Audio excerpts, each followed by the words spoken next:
Assalamualaikum warahmatullahi wabarakatuh. Oduu gammachiisa akkam nagaa fayyaadha jirra jirtu hordoftoonni YouTube channel Naafii fi Khadiir arra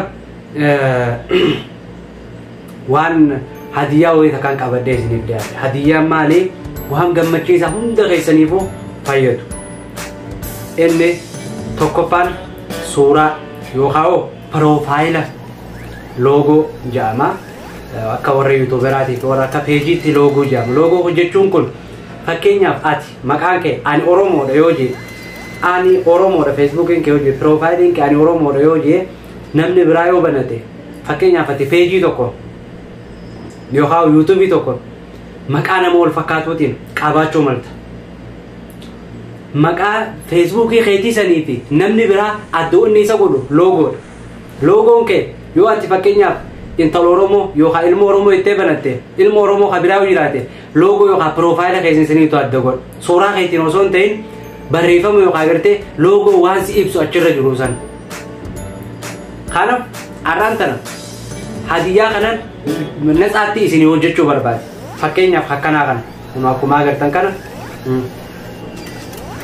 kana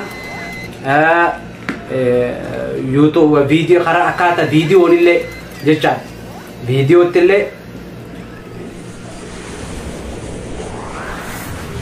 kunoo warra kana fakkaatu eeywa viidiyoonis suuraadhaanis akkuma hundattuu bareechee bifa professionaala ta'een bifa gartee quality isaa international yookaan bareedaa ta'een jechuun waan bakka quality isaa darajaa eeggatee jechaadha bareedaa isaa isin hojjedha.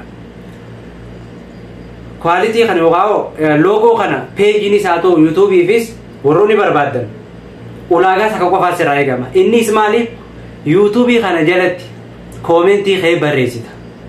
Koomentii ati barreessitu san laayikiin kee yoo nama hunda caale logo bareedaa si dhiyaata. Ulaagaa waan kanaa maali laayikiin kee yoo dhibba takka caale shuuf yookaan dhibba takka isaa ta'u sanii gadi isaa ta'u yoo laayikiin kee caalmee laayikii bareedaa barreeffamaati koomentii jala gootu san nama laayikii yoo si godhanii laayikii keessan hedduu ta'e bifa gartee professionaala ta'een bifa adda bifa ajaa'ibaa ta'een profaayila suuraadhaan jettamu logo viidiyoodhaan suuraadhaan hunduma isaatiin siif hojjedhee bifa filannoo si godheetiin sitti ergee kun siif ta'a siin jee akka ajaa'iba si hojjedha. Kana gochuudhaaf garuu wanni sirraa eegame akkuma kana dura si tuqe koomentii jalatti barreeffama barreessita. Namoota feetutti affeerta feetu akka fee barbaadde goota laayikii si tuqu qofa barbaachisa. Si galeeme gaafa laayikii si tuqame laayikiin kee 50 caale wayim akka fedhe haa ta'u namoota achi jala jiran qofa gaafa caale bakka siif hojjeta.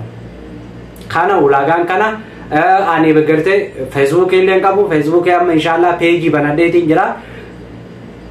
Page Khadiir Official ja Khadiir Official 2 ja achirratti na harkachuu dandeessa. Khadiir Official 2 garte amma bane YouTube ani Facebook guututti kuchifamee jira. Qilleensarraa guyyaa 30 fina oguranii jiranii akka hin fayyadamne godhanii jiranii.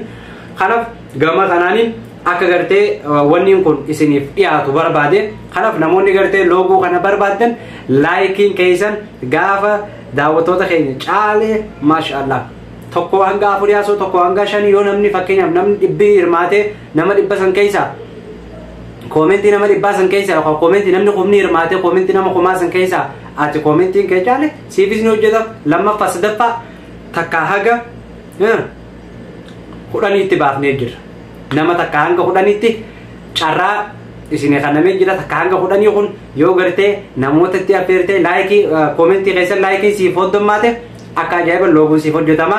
Viidiyoon isaa ta'u karaa loogoo footootiinis. Kanaaf akka irratti hirmaattan akka carraa kanatti fayyadamtanii isin jaaladha isin kabaja naa jiraadha.